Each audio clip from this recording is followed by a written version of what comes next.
how a CFM56-7B turbofan engine works.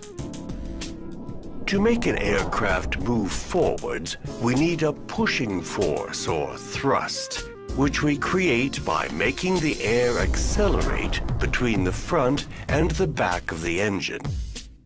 This is basically done by the large fan at the front of the engine, through which air passes at a high rate. These are the various components of the CFM56-7B.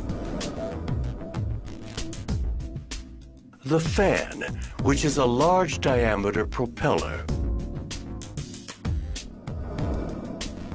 The low and high pressure compressors with 12 stages which, step by step, increase the pressure of the air as it flows through them. The combustion chamber, in which jet fuel is mixed with air and burned. The high and low pressure turbines, in which the pressure of the hot gas is reduced as they drive the compressors and fan. There are 5 turbine stages, 1 high pressure and 4 low pressure. And finally, the exhaust assembly. The CFM56-7B is a high bypass ratio engine. The primary flow passes through the combustor, while the secondary flow passes only through the fan. 80% of the engine airflow, accelerated by the fan, is directed into the bypass duct and provides 80% of the engine's thrust. The primary flow passes in succession through the compressors, the combustor, and the turbines, before being ejected rearwards through the exhaust assembly. The air is compressed in the low and high pressure compressors, and its temperature can reach 450 degrees Celsius, after which it enters the combustor, where fuel is injected and ignited. Burning the mixture of fuel and air brings the temperature up to 1700 degrees Celsius.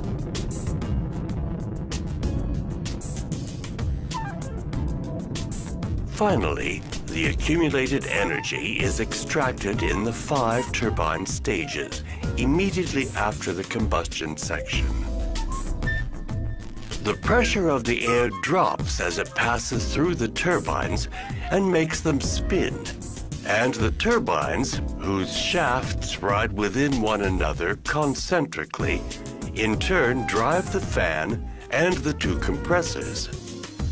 The air is then expelled through the primary duct, joining the air from the fan stream. A turbofan is therefore a flow cycle engine. Air is compressed, then heated by burning fuel, after which it passes through the turbines which drive the compressors and the fan.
this goes in here like this. Now we're going to work as a team. I'm going to hold it here. You're going to put some pressure inside. Ready? Ready to go? So pump it down. All right. You're going to do that about 1,000 times, all right? So keep on going.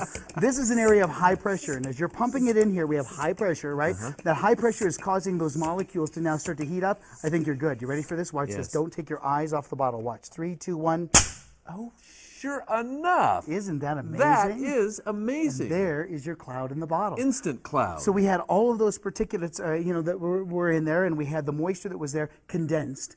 That high pressure went to low pressure, and immediately when we did that, we had condensation. So now watch. Ready? See the cloud in there? Let's go backwards. Let's now add a high pressure front. Ready? So high pressure. Ready? High pressure coming in now. Isn't this nice? And the Isn't cloud. that just great? Look at that. This, you know what? Just This amazing. is a great Isn't science that great? experiment, and It's it great. requires very few tools outside of your $20 adapter that And you get now a workout with this as well. And Isn't that, kinda and nice there? kids are exercising as There well. you go. Now, is that really? Is it like Ace Hardware or absolutely. anybody? Or Just a little tire stem and a valve stem. Now again, when we let go, high pressure to low pressure back to the cloud. And there it is. Isn't that pretty? That is a great experiment. And it's a little bit must faster. say. Again, just using the rubbing alcohol, all we're trying to do is to get evaporation as fast as we can. And then look at the little puff out here. Isn't that kind of fun? So we get that little cloud that's sitting there. And as always, I put it up on the website. Yes, and we'll get it. Well, I know we'll get a lot of phone calls on this. So all you do is go to the 4 o'clock page, look for As Seen on 4 o'clock at 9 News, and look for the colorful Spangler Science logo, and you'll find this experiment and all the other great experiments that Steve does on the show. I get no work done during the day. Never get any work done. People go, what are you doing? Wow.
Relative humidity. Let's go look at the proper altitude. Here's your altitude in meters, so 32 to 34,000 feet. We're looking right in there. We'll come over, and what's the humidity level? God, 19, 20, 16, 15%, 12. I mean, that's it. Okay? It's got to be 55 to 65%. I mean, 55 to 60% or higher. Persistent contrails cannot form under that. Right? They can't form at 45%. They can't form at 40%. There might be some ice crystallization, that would be visible, but, when you get down here at this level, there basically shouldn't be any contrails at all. Just real short dissipating ones. But what did we see? Perpetual contrails. True persistent spreading contrails of the detestable quality. And what's the humidity level? That's the humidity level. Nothing froze. There's no freezing up there today. This is late May. So, at any rate, and it's continually giving returns all the way up to a much higher altitude, and at which point those levels drop. So, no freezing of the radiosonde there. All right, let's take a look outside here.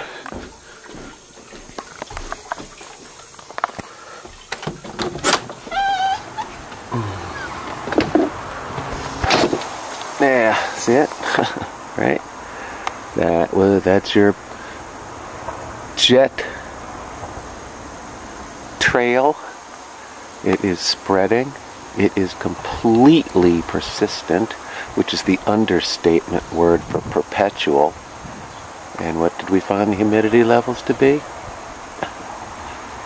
A third of what they must be for a genuine, naturally occurring, persistent contrail. We can be sure about that. You know. Alrighty then. I do. We don't measure it that way anymore. But all right. Well, as I said in telecast, we would have white slime coming, and we have white slime, and best of all, chemtrails, a pair of trailers. Not a lot, but enough. Okay, onward. Also notice the frozen and lucite effect in the sky.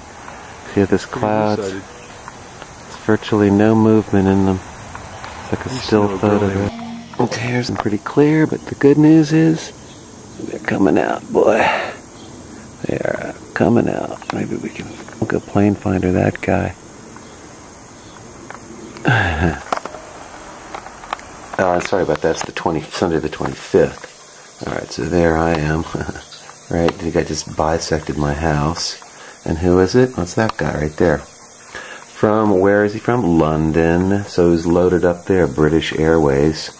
Interesting, and then released here. I would construe that as a violation of the 70s treaty. No chemtrailing except over one's own country.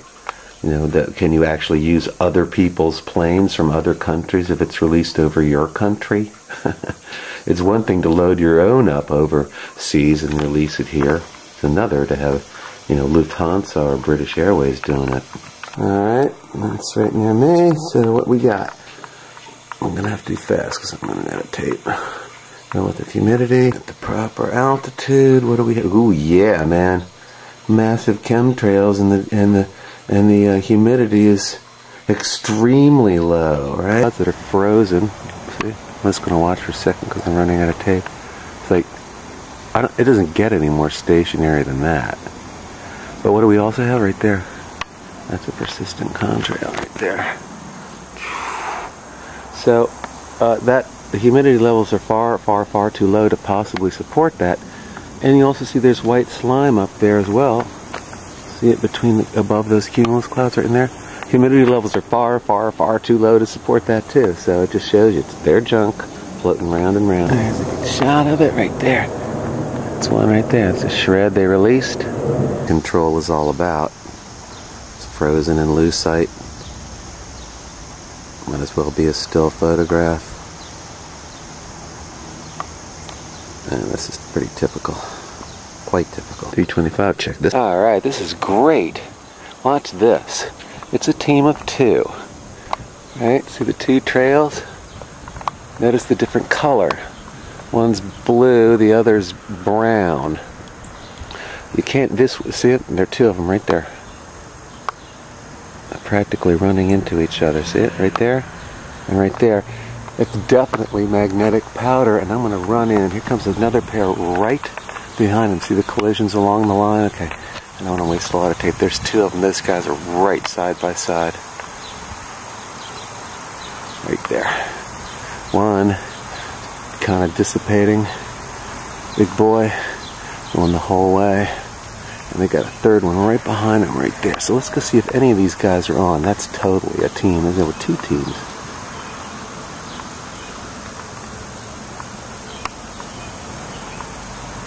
Two different types of trails. See, one left is the magnetic on the right side, that pair, and then the one right next to it, the different coloration, that's your cloud making material. So let's go check in. Check it. See the different coloration? Like right next to each other, that's brownish and that's white. And then you can tell, you can actually see the shadow of the jet on the white slime, so it shows you they're right exactly there. Alright, that's a pretty good catch. Still not dissipating the other one. Right? How come one, you know what I mean? How can two of them stay forever and the other two just go right away? Huh? right, all together. I just ran right inside. There we are. Hallelujah. There we go. Rome, Charlotte. There it is, U.S. Airways. This one. We don't have a pair, just one. Here's another one that might be one of them. From New York to Charlotte. It's right over me, so that's one of them. But their partners are not present. It's at 32, but it's not that guy. That's not the right path. Both the ones that we do have on, they had both had partners. They're both U.S. Airways. All right, now my loyal opposition has a real serious problem. A pair, two teams of two, and both of them demonstrated two different types. One was magnetic type dissipating. The other formed the big cloud making crud. They both did that. Both of them had two different colorations, brown and blue. So you could say, oh, it's a different fuel type. What's the chance of a coincidence of both the pair of teams having that? Yeah, now you got a problem. Oh, and of the pair, of the two pairs, right, only one jet of each pair showed up on Plane Finder. Both of the teams were precisely belly surfing the slime, the white slime, phosphorus, and with a humidity level of, under 20%, probably more like 6 or 7%. So, and again, what does that also show? That the white slime's always the same altitude, that jet cruise altitude. So there's your problem, folks. Yeah, right? There's got some splaining to do. Oh, look at this dirty bastard. What a time to come out and catch a wing sprayer. Oh, look at this guy. Go on, mate. Do your best. Oh, look at that. Fucking rainbow trail, look. You dirty little fucker. Well, well, well. Talk about being in the right place at the right time. Fucking bang on with this tosser. And what a fucking tosser. Look at that. The full wingspan. That ain't coming out of the fucking engines. That's coming out of the wings. And he's just stopped. What the fuck is going on? Look at this geezer. I hope this is fucking focused.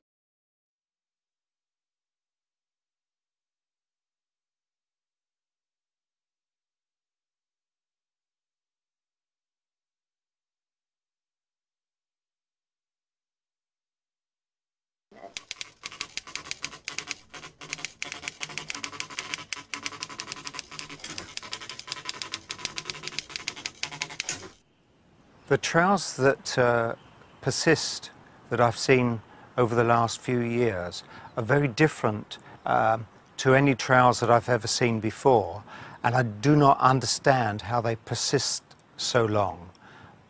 It's normally a contrail would last 1 or 2 minutes or maybe 5 minutes, but to look up into the sky and see a trail slowly drift by for an hour is very unusual.